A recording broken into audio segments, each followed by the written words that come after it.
Welcome, everybody. I'm Neil.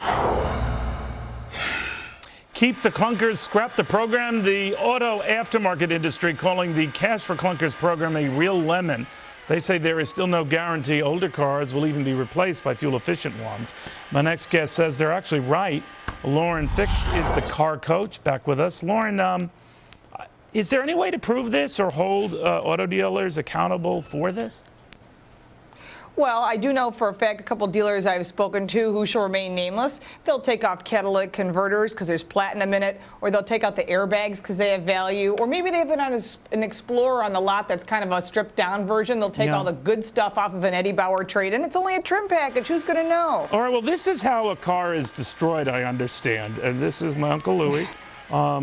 Anyway, what do they do when they destroy it? I mean, what happens? Well, the first part tears my heart out as they pour the oil out and they put sodium silicate in, which is liquid glass, and they run the engine until it becomes a piece of junk, otherwise known as a boat anchor. So that's liquid glass in there. Trashed. Doesn't that pollute when they do that?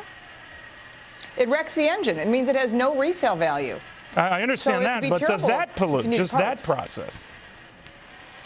Well, that process alone just it creates landfill. What are you going to do with an engine that's filled with sodium silicate? Nothing. Yeah. So now you've got a landfill that's being filled. You've got parts that can't be used. So if you've got an older vehicle and you need a part, maybe you got a warped head on your engine, too bad.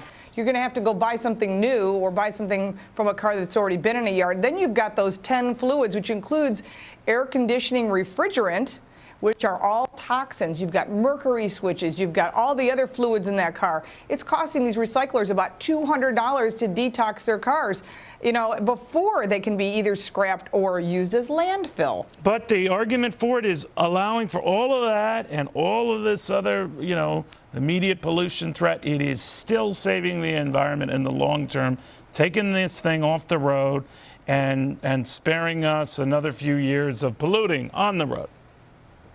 Well, I'll tell you the facts are, and the Car Care Council has proven it year after year. We do these car care check lanes in April and October to prove that even people with new cars don't maintain their vehicles for the most part. About 90% of the cars on the road have something wrong with them.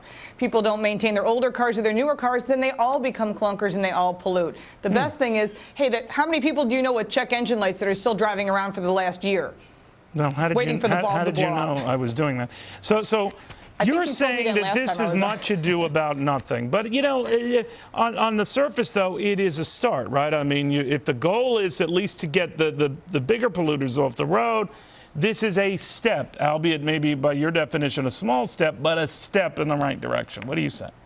Well, I would rather see people take care of their existing cars because there are some really good cars that are being traded in. They're not doing that, right? Like I know, you said, they're running around with their check engine. We've been advocating it for 20 years. I know you have, and you've written a bestseller with it, but the bottom line is that we don't do that. So the government is doing this because, we can't do anything.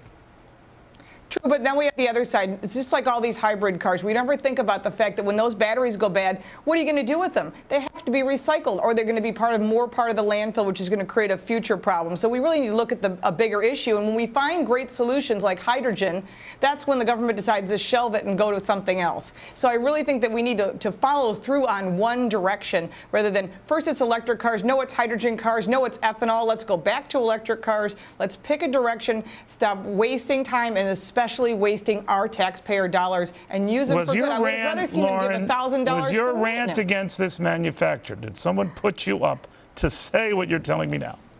No, no one pays me. I do this for you because I like you, Neil. All right. Lauren Fix, because if you're critical of what they're coming and saying out of Washington, a guy in sunglasses comes to the front door and it's great that they sell the cars off the lots. Right. Okay. Well, all right. Lauren, always fun having you. Thank you very much. Thank you, Neil. All right, Lauren Fix. When one man's crusade